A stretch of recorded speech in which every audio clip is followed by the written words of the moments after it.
People with fibromyalgia are often told that exercise helps with symptoms. But when many of us try it, we find out that it leads us to a crash that generally lasts for days. The real question is how to move in such a way that it benefits our fibromyalgia without leading to crashes.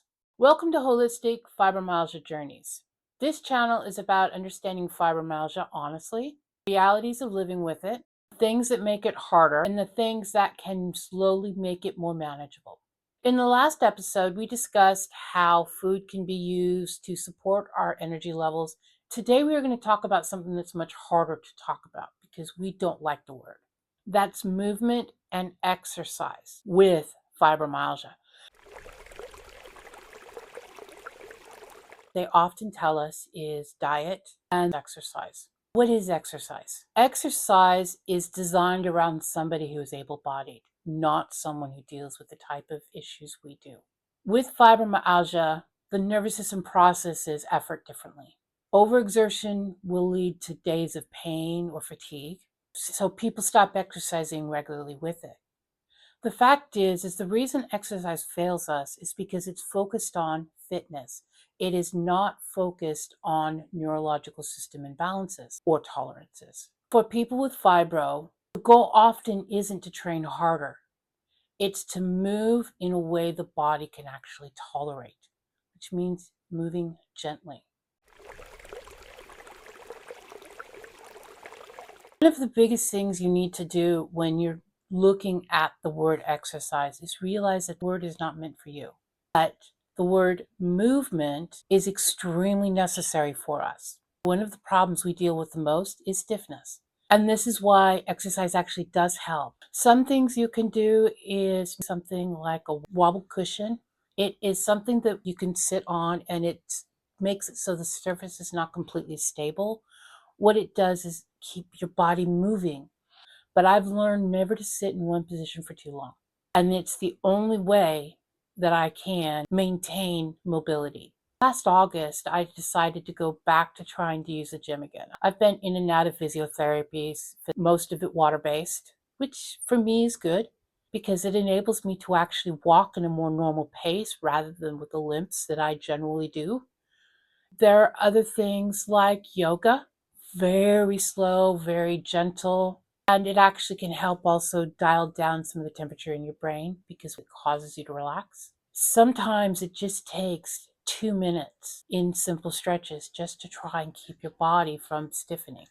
In fact, those 2 minutes are generally a lot more helpful than going and doing 20 minutes in a gym, and by the time you're down in bed for the next 3 days. Now here's one of the things that is common for us. Some of them call it the boom and bust cycle. I just call it a vicious circle. You're feeling good. You feel like you can get stuff done. Boom is when you've got the energy. It's a basic trap for you. Some of this may be you want to do a bunch of cooking, cleaning to do, even just spending time out in the garden because you've wanted to do it, but you haven't felt the energy. So you just go do it. No matter how you look at it, fibromyalgia needs consistency, not intensity. But sometimes the biggest challenge isn't pushing yourself too hard. Sometimes it's knowing when to stop. Diet, nutrition, movement, vitamins, pain, mental mindset is extremely important because it is one of the things that combines all of them. The center of the whole circle. The choice is yours, just the choice was mine.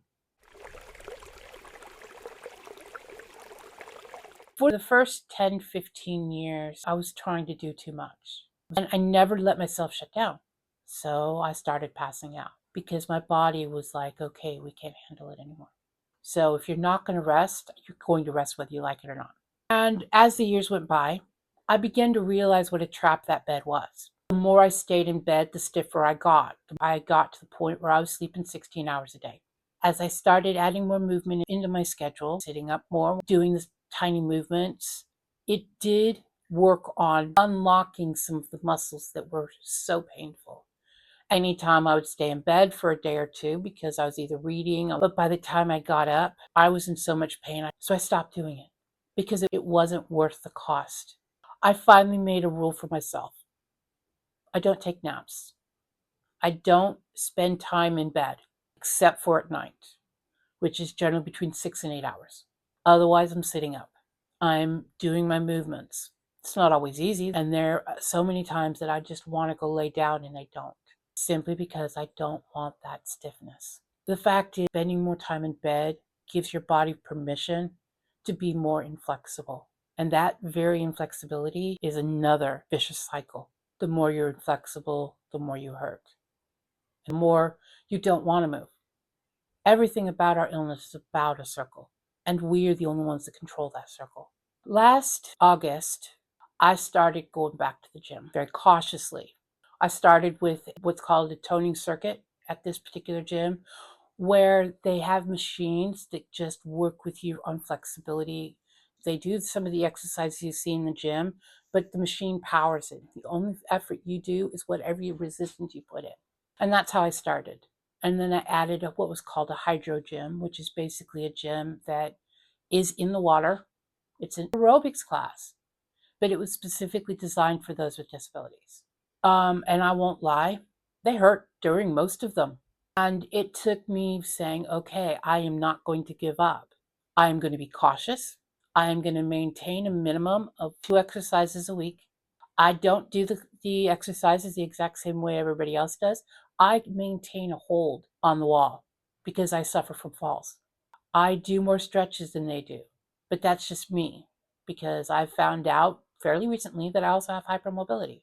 And I've always been more flexible, but I'm not stable. I noticed as time went by, I did start finding it easier to move. I increased it up to 3 days a week. I was still making sure I maintained a day in between a class.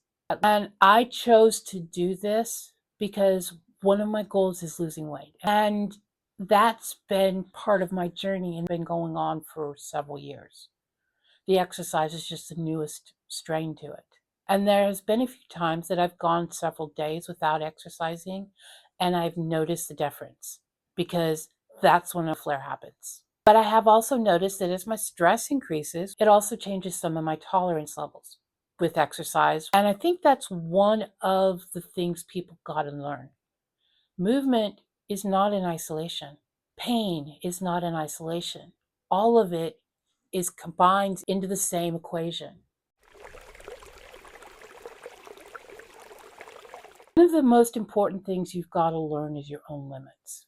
And that takes being self-aware of what causes your symptoms, a particular food you really like, but all of a sudden have difficulty tolerating, or you find you start flaring after it, so you cut it out. It's the same thing to do with movement. Standing too long hurts. Okay, so you start sitting down. That does not mean you stop moving. Start very small. And as you do things, start paying attention to what it does to your body. I understand the fear. The fact is, every time you think about moving and you think about exercise, what's the first thing that clicks in your mind? Is this going to make me hurt? Is this going to make me tired? Is this going to mean I can't do anything else? That's a form of fear.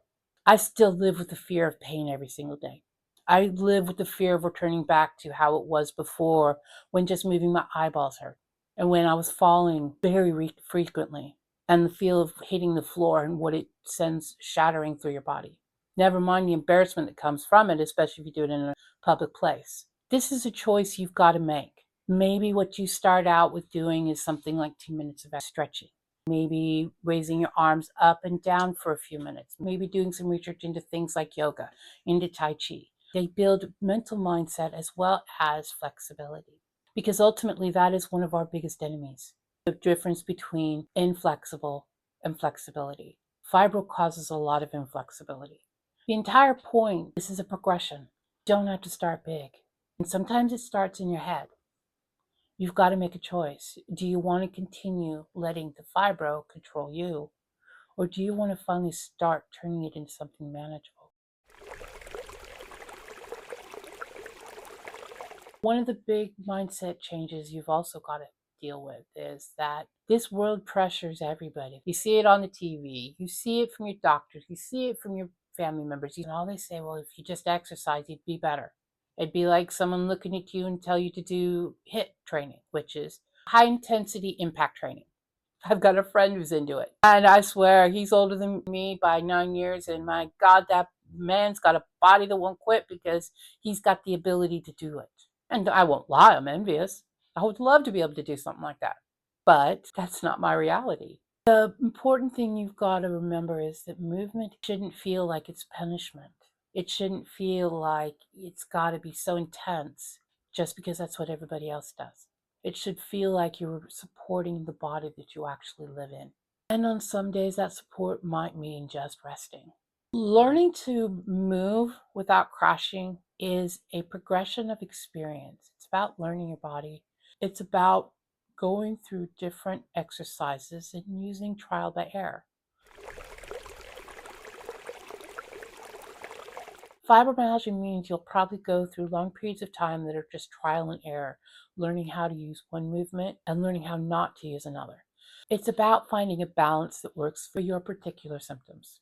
When you finally gain that balance, it becomes sustainable. You will find that it will ease some of the symptoms. Will it make them go away? No.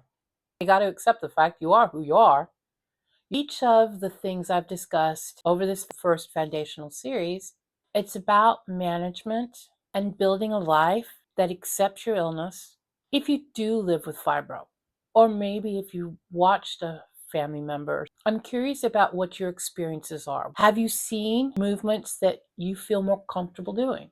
Or have you watched someone learn to maneuver without causing flares? One of the things my previous partner used to say is that for the longest time it hurt him to watch me try and walk. And that still bothers me today.